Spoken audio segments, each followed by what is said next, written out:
The man is an idiot. Nevertheless, after questioning both candidates, the interviewer declares, "Your credentials are so darn equal, and I don't know how to decide. I can't make up my mind." The male candidate proposes that the matter be settled by arm wrestling. The interviewer agrees. Then the man pins down the woman's arm, thereby winning the job. Scene.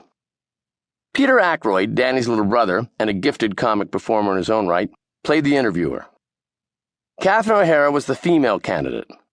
John Candy had played my part, the male candidate, in a brilliantly John way, as a bashful, nervous, sweet-faced soul who was heartbreakingly aware of how out of his depth he was. In other words, as a guy who could be in that situation in real life. I knew I couldn't replicate that. Only a fool would try to replicate anything that John did, so I decided to go in a broader, more pop art direction. First, my character would talk funny. I took his unusual timbre from my sister Nora's husband Ralph, who spoke in a kind of resigned, sleepy voice. Then I added a Canadian tick that's not unlike Valley Girl upspeak, wherein even declarative sentences end like questions. In high school, I had a geeky friend named Patrick who talked this way. He was an amateur photographer. I'd ask him, "Patrick, what'd you do this weekend?" He'd say, "I took a lot of slides." I'd respond, "Really? Did you develop them?" And he'd say, "No, I didn't feel I had to develop them, 'cause, I took them, so I know what they are in my mind." You could almost chart out the notes of his speech musically on staff paper. I couldn't help but make a mental note of Patrick's speech patterns. I thought, I must remember this, for someday I just might make millions off it. For the character's wardrobe, I unearthed an old shirt from my teen years with a dated rusting gray checked pattern.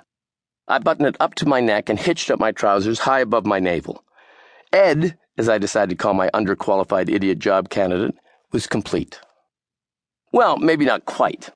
I decided to apply some grease to the front of my hair so it stuck up a little to make Ed's physical appearance more awkward still.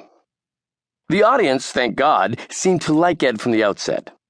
Catherine, as prim job applicant Barbara O'Leary, confidently rattled off to the interviewer all the degrees that she held: a Bachelor of Mathematics from McGill, a Master's in Business Administration from Columbia, and so on.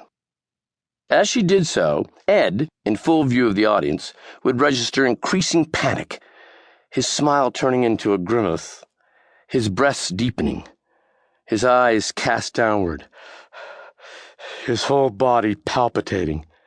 This silent meltdown always got a big laugh, the biggest in the sketch, which was an utter revelation to me. Part of my trepidation about improvisational comedy was that I thought I would have to come up with funny lines all the time, on the spot. What I discovered, through Ed, was that I simply needed to commit, to not worry about jokes. The reaction seemed to get the biggest laughs, not the action. I didn't need to be a stand-up comedian delivering punchlines. If I just sincerely devoted myself to Ed's panic with every fiber of my being, the audience would commit to him. The deeper I got into my first season with Second City, the more confident I became about pushing Ed further. One day, backstage, Peter Ackroyd remarked, "Boy, Marty, that hair is standing taller every time you do that scene." He was right. I was putting more and more grease into it. So to make Peter laugh, I pushed my forelock straight up into a point, like a unicorn's horn, and left it that way. When we did Sexes that night, my entrance drew its biggest laugh yet. Well, I thought, isn't that what we're trying to achieve here? Thus, forevermore, did Ed have pointy hair. 4 years earlier, when Second City first set up shop in Toronto, I couldn't bring myself to audition. I was afraid to. The improvisational troupe and theater had been a going concern in Chicago since 1959, and its decision to open a branch in Canada was like an answered prayer to most of my friends. Many of them were castmates from the musical Godspell, whose Toronto production, mounted in 1972, included such then unknowns as Eugene Levy, Andrea Martin, Dave Thomas, Victor Garber, Gilda Radner, and me. For all of us, along with the show's musical director Paul Schaefer, Godspell was our big break, our first serious professional job in show business. We were a tight, rowdy little band of long hairs, and Gilda and I became romantically involved as well. Gilda and Eugene, along with 2 other friends I'd made in Toronto, Danny Ackroyd